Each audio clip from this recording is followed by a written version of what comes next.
that these services are being rendered to all South Africans from or maybe before birth.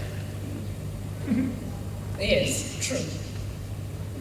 When your mother was carrying you in her stomach, she went to a clinic to make sure that you were okay. Everything, government even constrains what she eats when she's pregnant. When you are born, you might have been born in a public hospital. When you left, you got a birth certificate. When you were growing up, you went to a public school. When you went to higher level of learning, you received financial aid. So what is it are we looking for? What other services do we want rendered to us? Your very mother lives in an RDB house. She's subsidized with electricity and she has running water. What is it are we looking for?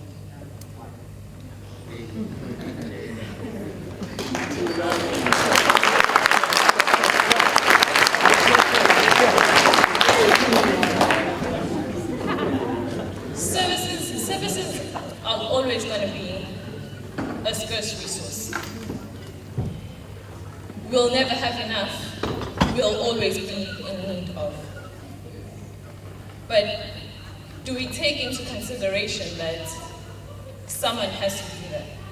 From whose pocket does all of this come from? Government does not have a salary just waiting for us to be provided for. He takes from those who have to make sure that we all live the same lifestyle as those who don't have. So what we fight for basically is basic service delivery. What are your basic services? It's sanitation, your housing, your electricity, your waste disposal, and so forth. It's not about living in luxury, but it's about living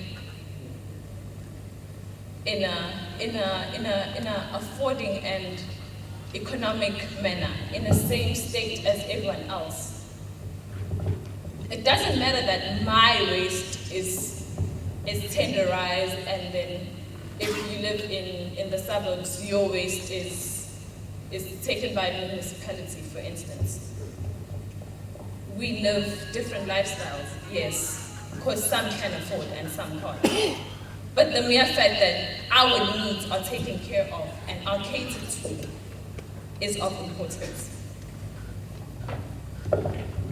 When it comes to manifestos, some parties are quiet, if I may put it in that way, are quiet about our basic services.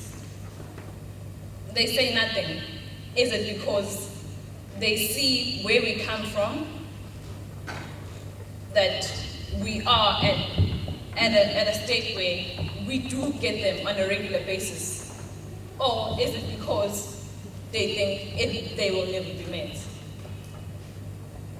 The ANC promises to give 1 million houses in the space of 5 years. I take you to the townships.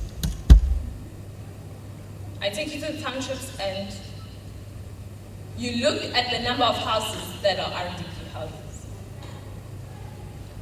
Some from their home. Our affording state is different. So what is it are you looking for? What is it do you really want from government? Because you say you want water, they bring water. Is it us, or does the government doesn't understand? Or are we not clear on whatever it is that we want from the government? As much as we know that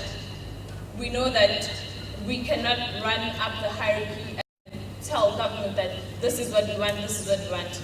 It all starts from local government. So if you cannot tell your local government that you are in need, who do you expect to cater for that?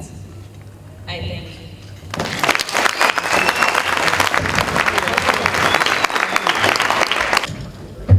Whoa, I could not wait to stand up over there. I'd like to greet all. My name is M.U.T. At M.U.T, a proud student of M.U.T. Well, where do I begin? I've heard your opinions, and I must say they are quite good. But then, one thing we seem to be forgetting as citizens is we have the power. We have the power to change what we do not want. You keep bringing back the same people that you're complaining about, that they don't deliver services, but you'll keep going to the polls, voting for them, hoping to see what? Change. You can't put someone who's been there for so many times, who have let you down for so many times, and you think all of a sudden it's going to change in one night. Well, it's people for you. Government comes into existence because of you guys. If you put your faith in someone who cannot deliver, what are you expecting? You're gonna have dissatisfaction. You're going to be crying for the same thing over and over again without anybody hearing you. Now, we have diversity. Look around, we're all diverse, we're not the same. Just like our political parties, our 135 political parties who are there to stand up for you as our citizens. And you say you do not know who to vote for. We do know who to vote for. Just that we are so trapped in this one trap-minded people that you just think that if I can put my cross against EFF, he will do everything for us. It doesn't work like that. It never works like that. You have to look at what are they promising us. Is it going to work for you as an individual? Do not look at everybody else, because everybody else, each and everybody else has their own need. My need is far different from Dr. Pilay's needs. I can say I need a house. Dr. Pillay has a house. He doesn't need one. So I need to go and look at the different political parties and say, okay, EFF wants to nationalize everything, okay? ANC is saying this about housing, okay? And make my vote based on what I want as a citizen. To speak further, I was listening on our first speaker, right? She spoke about political parties having the goal to serve the citizens. Yes, they do come to existence because of us. If we were not here as citizens, we wouldn't need political parties, because political parties form part of government.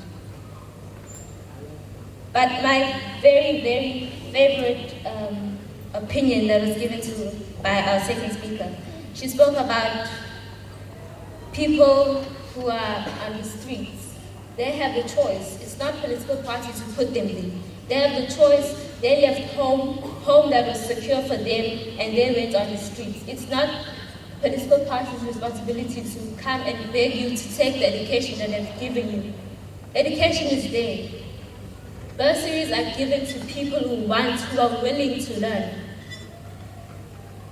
Which is why I'm saying it is in our power that we, as people, change the way we think. Don't look at something that's going to sustain you for now, like social grants. You're going to depend on social grants just because you're too lazy to think. God gave us the ability to think, I may say. Everybody can think. Amen. It's in the way you use that ability. And then they spoke about unethical conduct of public officials. Funny enough, we were talking about ourselves here. If you can't change who you are, how are you going to benefit the rest of the people that are looking on you to change our best interest to change us, the way we think, the way we do things, and stop relying on government to do each and everything for us. Government has already done so much since apartheid. He has done tremendous things. For me, I wouldn't be standing here if it wasn't for the government. You wouldn't be even in existence if it wasn't for our government. So before we start criticizing what has not been done, we need to really appreciate what has been done. So I'll leave you with this. Be the change that you want to see in the world. Thank you.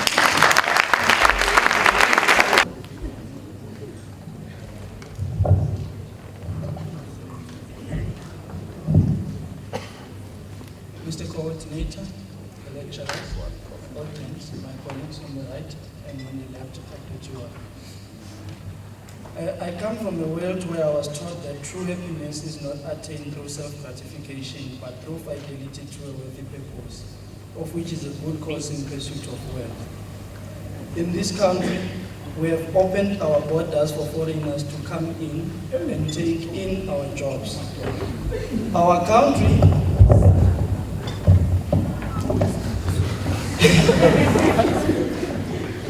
Our country became a net food supporter in 2007 for the first time in its history. And on the 7th of May, we are going to be voting for the fourth time, celebrating our 20 years of democracy and as an independent state. But the real question that boggles our mind is the government that we're going to make on the 7th of May going to develop us economically? Are we going to vote for the government that is going to create an environment that promotes creation of jobs and distribute job opportunities perfectly, and that creates entrepreneurship development and ensures that there is an economical growth in the society? We have once had the policies that were called GEAR. Today we have a policy framework, Vision 2030, that is so-called NTP. And the greatest question of all, who is going to implement that? If COSATU, ANC, and everyone in the MTM or so-called tripartite alliance are still fighting amongst themselves? Are we going to have the government that is going to have leadership that is able to develop people rather than themselves taking money to Inkandla and building crores of millions? That is the question we need to ask ourselves. Rather, how are we going to have the opposition that claims they are the best while they give our people open toilets and while they give people open toilets and spend about 10 billion rands of, 10.3 billion rands of taxpayers? Those are the questions we need to ask ourselves. Furthermore, we need to ask ourselves, what are we going to do about those 1 million school leavers who matriculate each year, 150,000 graduates who started graduating last week, this week in M.U.T, and the rest of the country? We need to ask ourselves, what are we going to do about the 7 million people who are unemployed, who are economically inactive, and who are unskilled to be absorbed by the economic markets? We have the ruling party that is very silent in its manifesto in terms of how are we going to go forth about economic development. We have an opposition that claims cutting back in corruption and investing in youth wage subsidy is a solution. Minority parties join into the opposition venture, while the EFF says that the land is the answer. Ruling party believes that NYDA is the good story to tell about entrepreneurship development and bringing opportunities in the entrepreneurship market. But you need to ask yourself, what kind of an institution that spends above 50% of its money on salaries rather than developing the people? Are we talking about entrepreneurship development or salaries of your own in that aspect? Then you go to the party's manifestos. which opted that entrepreneurship development should be a priority of higher education sector. But then you come back and ask yourself, how a person in Mpumalanga and Northern Cape going to gain out of that if entrepreneurship development is going to happen in higher education? Expanding NSFAS budget so that it accommodates all needs is the sound you will hear in almost all manifestos. But then you need to go back and look at the tax base of South Africa. One of my speakers talked about the GDP. South Africa spends more than what it earns. It's about $1 trillion that it ends up spending, while it ends in billions. And then you need to ask yourself, how are they going to address the shortfall within the GDP and expenditure? And then come back to address the shortfall of NSFAS budget, which they said this year is going to be 9 billion rands, but we saw strikes that my comrade Education was leading. We saw strikes across the country happening due to a shortfall in NSFAS. And they are saying next year it's going to be 16 billion rands. So those are the questions we need to ask when it comes to NSFAS. Indeed, EFF adds on that after expropriation of land without compensation, they will build more universities so that people can study and build to be economically independent. And then you need to ask yourself a question. South Africa is an open and a free market. The business we do here in South Africa seriously do not accommodate microeconomic aspects of the EFF manifesto. Ruling party, going forward, the ruling party feels that there is a good story to tell about South Africa. The minority parties and we as South Africans believe that it could have been better if seriously we were able to challenge corruption, maladministration, and malpractices that you will find in the public sector. The ANC has implementation problems since 1994. If you look at what was happening before that, you will see that there is an improvement. There is a growth since 1994 to the point of 2009. But the fluctuation rate in almost everything that has made us number 2 in Africa since 2009 is something that you need to question. The DA in Western Cape showed no better capacity, but standard improvement of what was there. If you cannot build something new, then how can we trust you? You come in here, you claim that my trouser is bad, I give it to you, you go and wash it and you say it's perfect. Buy me a new trouser. Don't say you have done something by washing my old trouser.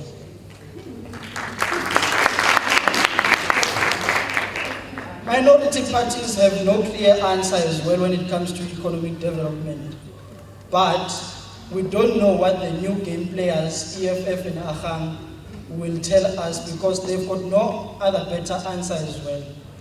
But as I have mentioned, the impact and contribution of political parties in public service delivery is actually there.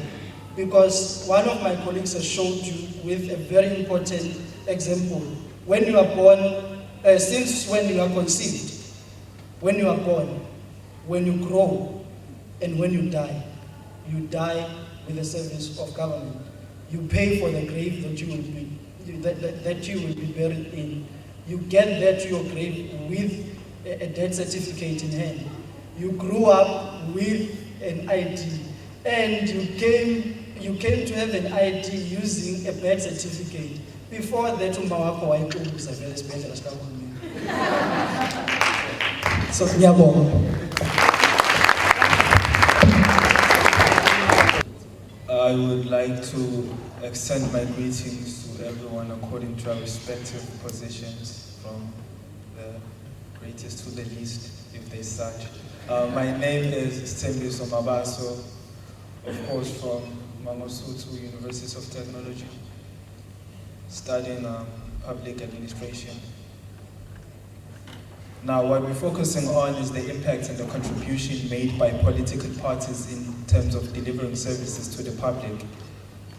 What we are mostly dwelling on currently, it's the manifestos. The manifesto, it is a vision.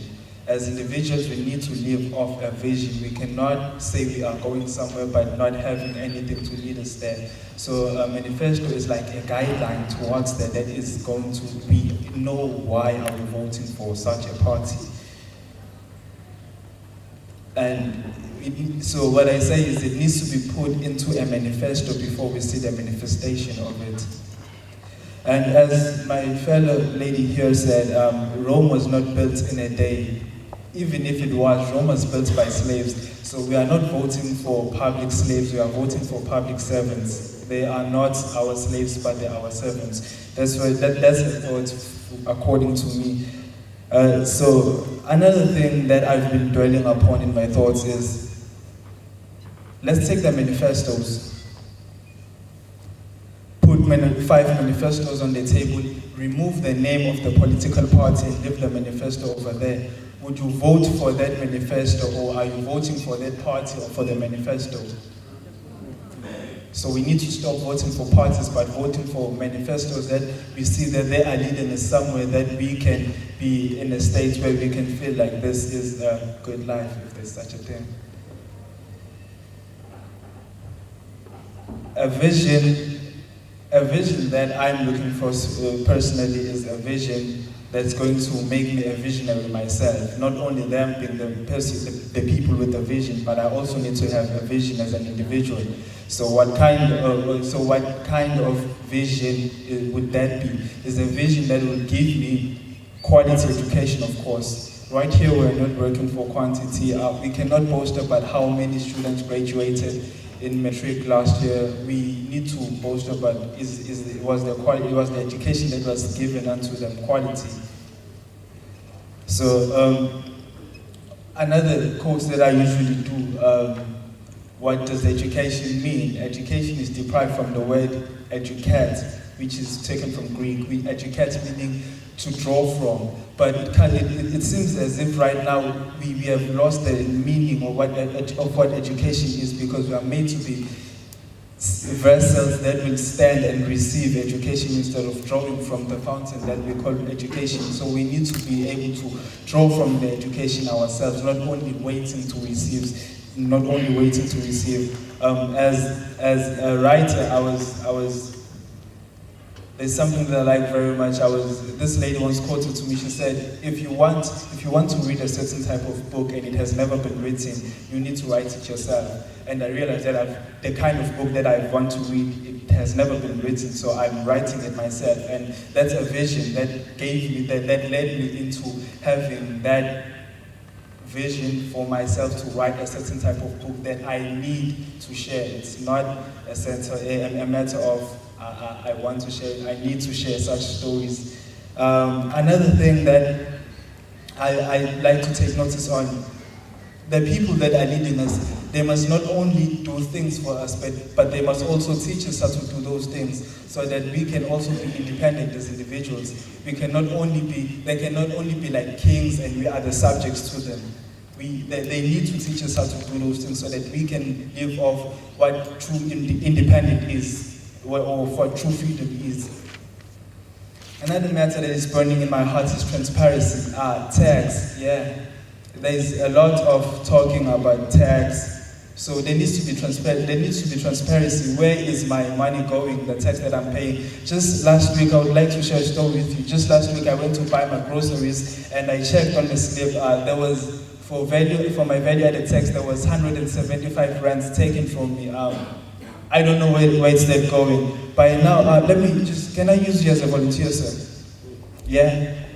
I like your tie. Please, just turn around so that everybody can see your tie. How much did it cost?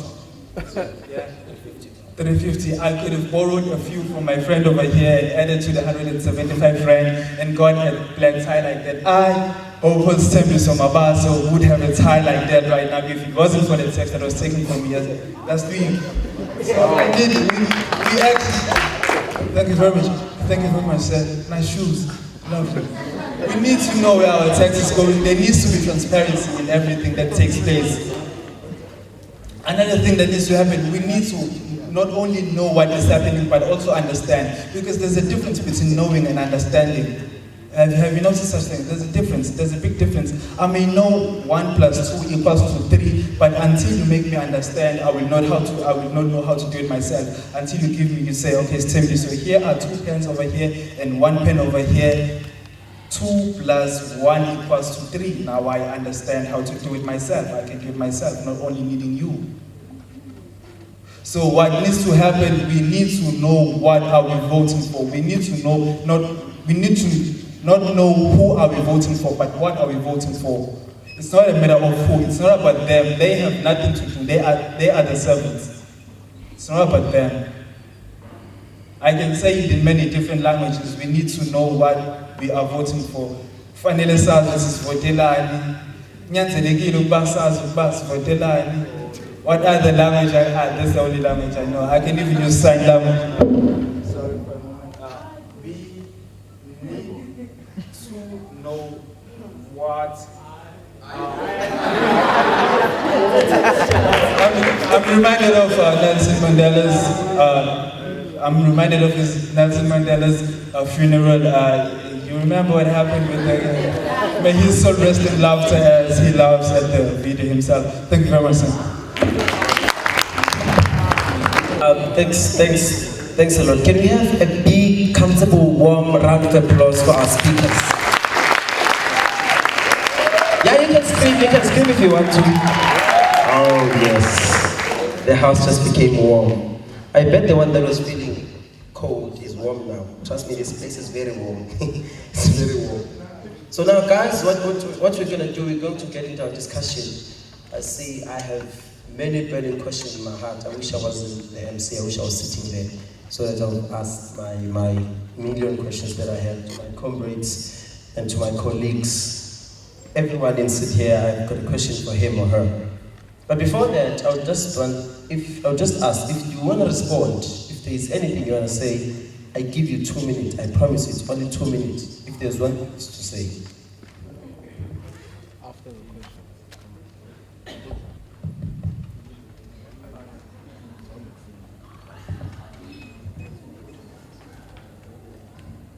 Thank you, coordinator.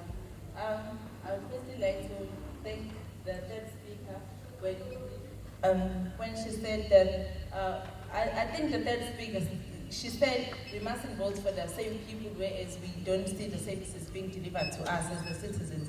So I think she agrees with the Congress of the People's manifesto whereby they say South Africa deserves a better government. And another thing, the fifth speaker, I think it's the fourth or the fifth speaker. I won't agree with the fourth speaker when he said that the foreigners are coming into our country and they're taking our jobs. That is not true. Because I think last week I was walking past Devon Note. You find the foreigners are doing the craft work, which means they're using their heads to provide the jobs. Now we can't say they're stealing our jobs because they're using their hands and they're selling it to people. Then the first speaker said that we mustn't vote for the political parties, and he said that we mustn't vote for the political parties, but we must vote for the manifestos, which means that he actually agreed with us when he said, well, it's not a debate, but then he agrees with us when we say that the manifestos are important. But then he also said that if you want to do something, you must do it yourself. I won't agree with that because we as citizens, we can't do something ourselves. When we're voting for the political office bearers, we're putting them into power to obviously take decisions on our behalf. Thank you. Thank you very much. Okay. Want to say something? You are on TV here.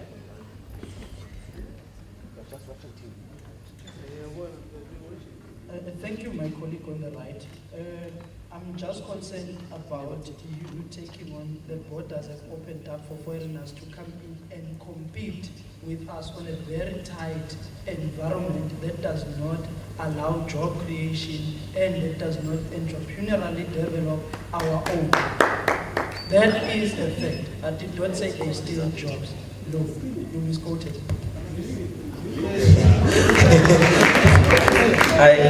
I hear from the floor some is saying they are stealing the jobs.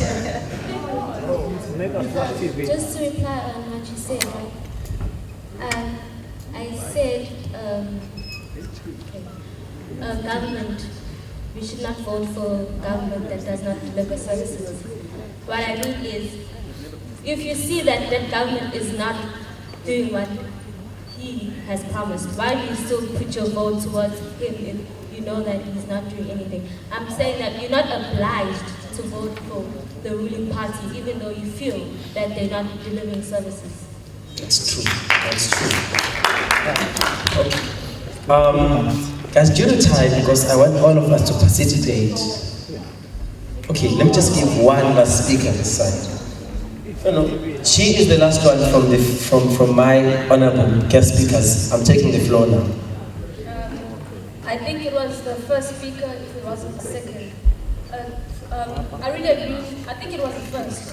I really agree with most of the things that you just said. But then you have to take into consideration that the public is never satisfied. It's a dissatisfaction of the public. In order they will have to vote for the party just because of their need. But also when that need is being delivered to them, they will still be not satisfied and want something else. They will still find another need that they will want to have. And also coming to the point of houses. Okay, fine, we have houses. Are they up to standing? Are they built in the correct way that we want them to be built? You can't expect, let's say your councillor, she lives in Mklanga Rocks, you live in Mlazi. Okay, fine, I won't expect myself to live in Mklanga Rocks in a house just like hers, but then could she please build me a house that I would be satisfied with, not with a leaking roof? And then again, with the issue of that I'm born having a birth certificate and a guy with a death certificate, that doesn't really make any sense. Is there a private sector organization that makes birth certificates? Even if I wanted to go to a private sector, the government is the only one who makes birth certificates and death certificates.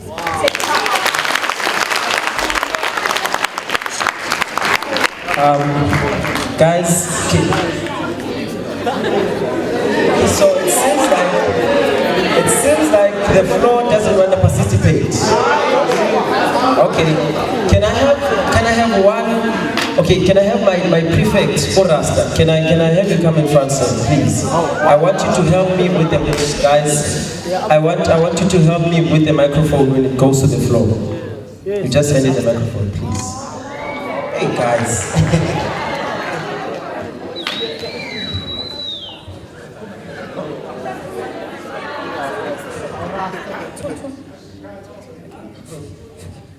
Okay, I would like to respond to what the lady over there was saying. Oh, sorry. I would like to respond to what the lady here was saying. All I'm trying to say is that as the people, we need to take some form of responsibility. In South Africa, I think we have misunderstood the concept of democracy. People are demanding. We need to know that the only reason we have government is for government to provide us with what we cannot do for ourselves. We can build houses for ourselves. You can build a toilet for yourself, but government will come in and assist only those who can afford, who cannot afford anything. So in trying to bridge the gap, there are those who will be given certain things, and there are those who will not be given certain things. We have to live with it. Thank you. That's very arguable, because you cannot say I'm building a house because I do have to make my comments and remarks. And build a house or build a toilet that has no roof. Build some. Can you go and relieve yourself in that toilet? In an open roof toilet. That's your view, guys. That's your views. Okay, can you start with that guy over there? That guy over there.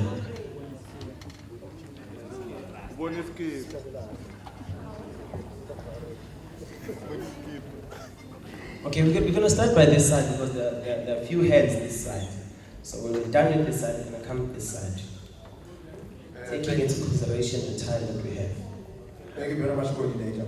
My name is Kiva Chama. I'm studying here at D.U.T. I'm doing journalism. I'm saying that up front because I heard my fellow colleague doing public relations from D.U.T. saying that people don't read manifestos because there is disinterest in them.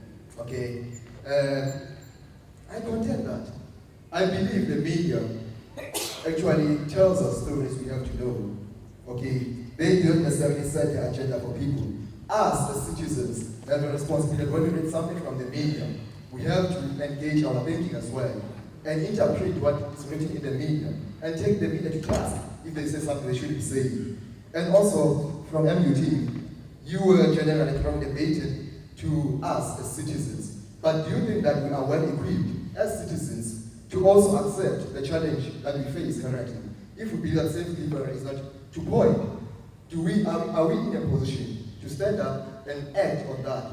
And my answer, my final point as well is that we should have a shared vision, an inclusive vision. That's what is being said. What can be done? What do you think? What can you advise as good public citizens to your fellow students who most are saying they're not going to vote because they see no need for it?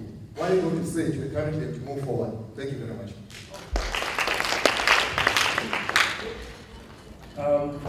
I also want to bring into attention that you are allowed, if you feel that you have to ask a particular person that question, you are allowed to ask that person that question.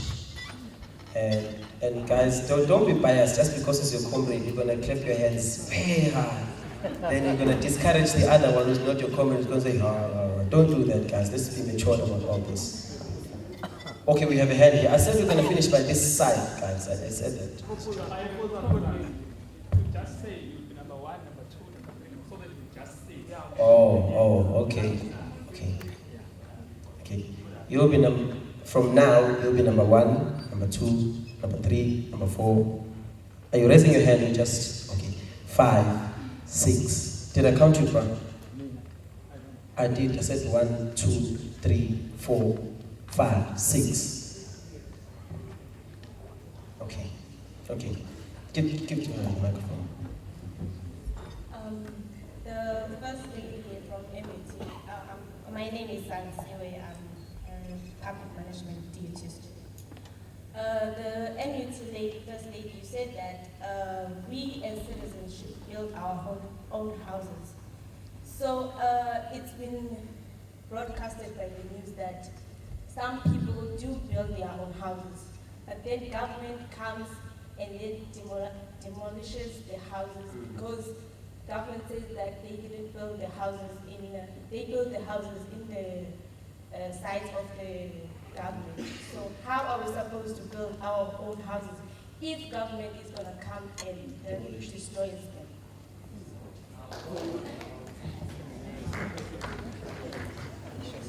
The next speaker, please.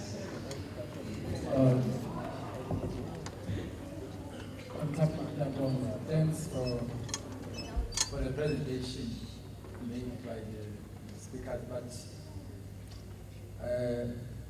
even though I've never captured correctly the presentation of the later speaker in the panel, I think it was the gentleman. You speak on the accountability and knowing why people pay tax.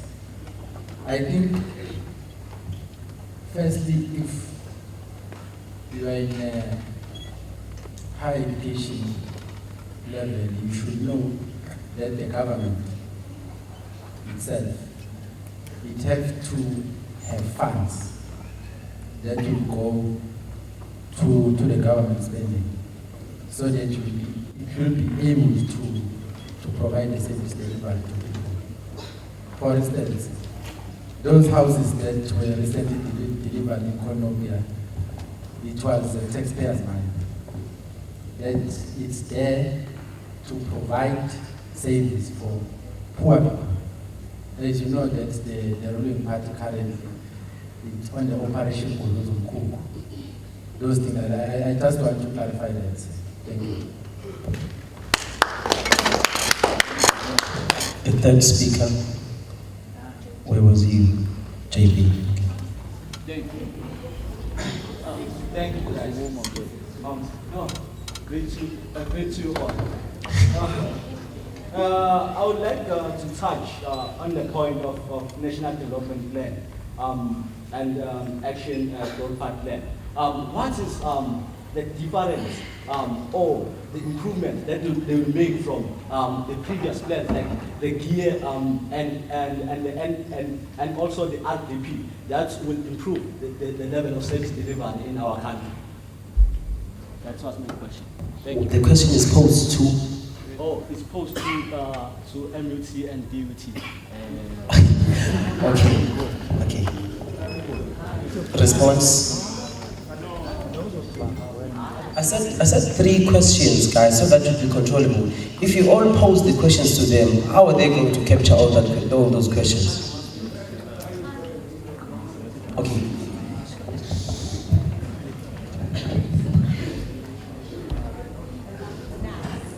Thank you.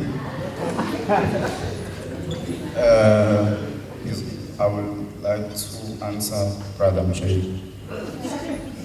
I think your question is based on the improvement of the gear policy.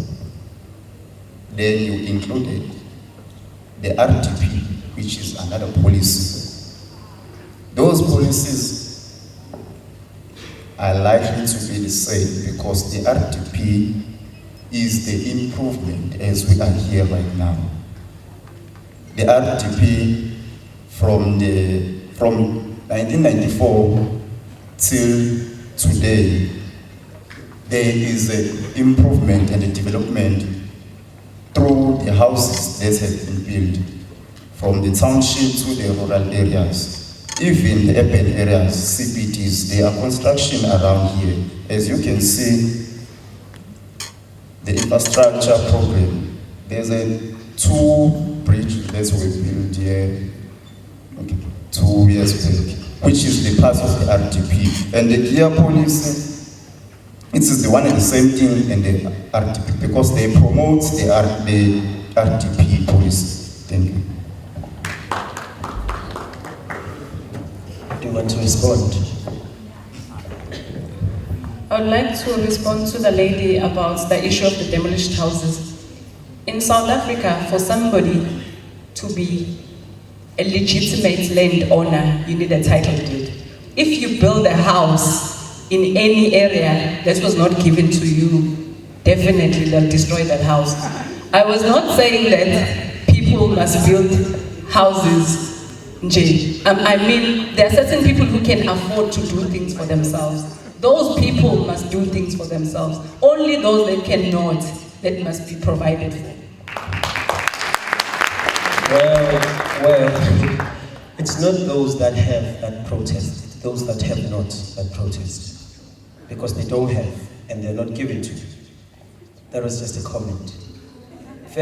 Taking further questions. Okay, so you want to answer something?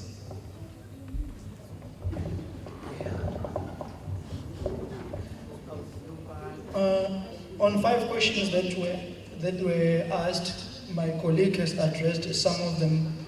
I'm raising on the main concern of the NTP that we have now, Vision 2030, the gear that we had from early 90s until the development of the NTP, and the RTP that we had in 1994, taking us to the late 1990s. RTP was a policy framework that was made to complement the Millennium Development Goals, which were aimed to eradicate poverty and to change life of the South Africans. It was the policy framework that gave birth to many policies that are still used today, some of them. The gear was made to grow, empower, and redistribute the wealth of the nation. Today we have RTP taking us into another level of policy. These things are policy frameworks. They are not policies themselves. They give birth to policies. RTP, one of its policies was the social housing. And today we have a social housing accord, of which is giving us what is so-called RTPs, houses in the townships. And the NTP has its own policies that it will give birth to. And one of the NTP policies that have been made is the National Youth Development Policy. Thank you. There was a question posed by you, brother, to I don't know who.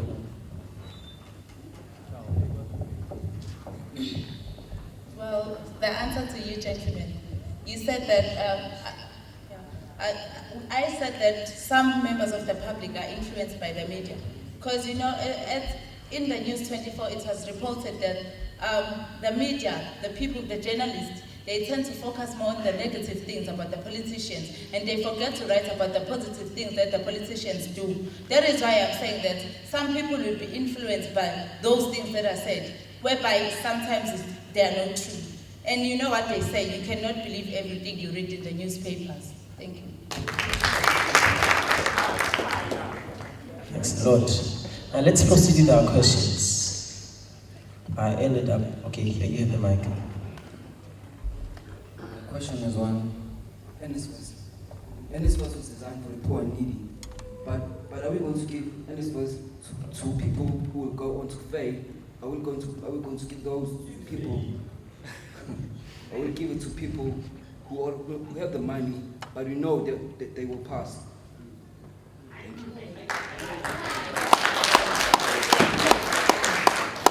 Okay.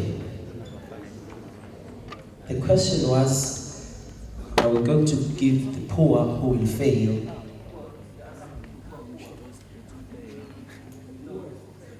Okay.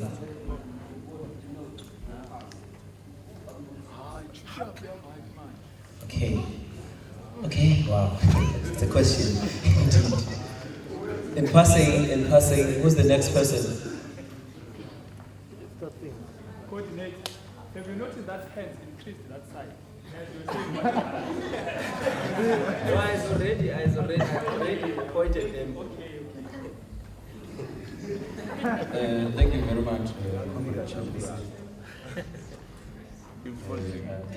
One must then clarify the point that when you speak about people who are benefiting in all these services, it's only us who are here. Because we understand that you are coming from a background which is not in a well-good state. So when we are speaking about these issues, we must be friends to one another, and we must make sure that the track record since 1994 up until now, what has the government done for us to be here today? Because we are the beneficiary of this 1.4 million students that the ANC has made sure that they are being funded by NSFAS. So we must bear in mind that all those things. And also, the issue of speaking about transferring the land to their people, people do not want to understand that there are policies being made by all political parties in government, because they sit in legislatures, NCOPs, and they discuss bills and everything. So it's very painful, comrades, it's very painful to say that people would then be confident in also lambasting the manifesto of the ANC as if there is nothing that has been done. So, comrades, we want us to be frank on these things. And also, comrades, we must say that houses that have been built about, if I'm not sure, about 33 million. We know very well that people who are also the beneficiary of all these things, it's us, comrades. So, comrades, I'm dismissing the notion of saying that because now we have transformed, you are in a high institution, and then you are just going to say that no way, because it was 1994, so we can't rely on that. So now we are here, we are not going to perceive other things that we are going to lambast each and every aspect. But I think comrades are going to address other things. Thank you, comrades. Thank you. I think that was a comment, not a question.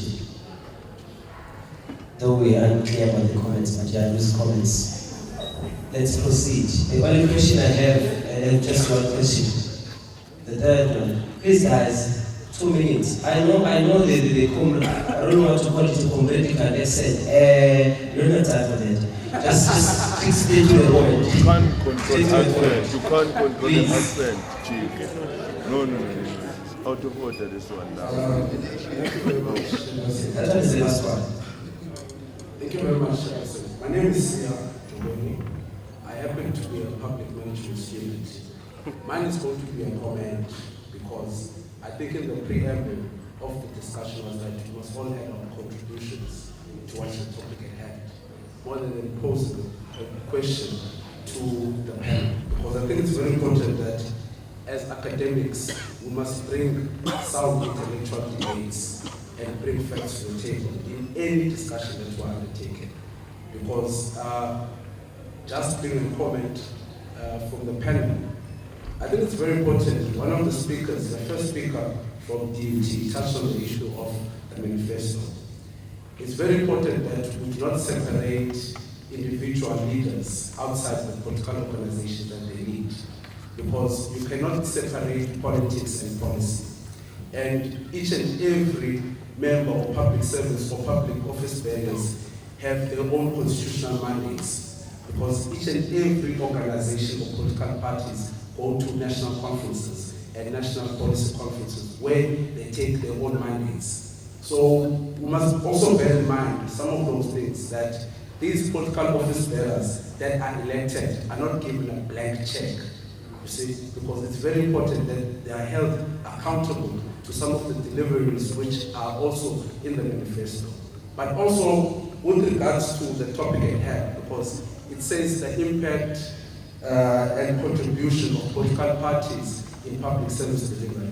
I think it's very important as young people, being a sector within the country, one of our priorities is the issue of education. And education is very reflective of class inequality struggles within the public sector. Because we have young people, majority of whom are not educated, because one of the sayings is that a nation that not nurture its youth does not deserve a future. And it's very important that we invest in young people and on the issue of education. Because even in the National Development Plan, it's a 200 and something page document. If you read it very, very properly, it represents a relationship between a chicken and a pig. Why do I say it represents a relationship between a chicken and a pig? You have a chicken which is delivering an egg. You have a pig which also contributes with the bacon to your breakfast in the morning. Because it's very important us as a society to take role and contribution and hold political parties accountable on what we want as a society. So it's very important. It's just a comment on what the discussion is about, but also we as members of the society must also play our role and contribution. Thank you.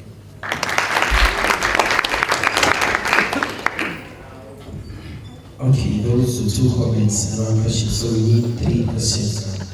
We need 3 questions. You will answer. Those are just 1 question. Okay. Brown, let's start on the front. You go. First.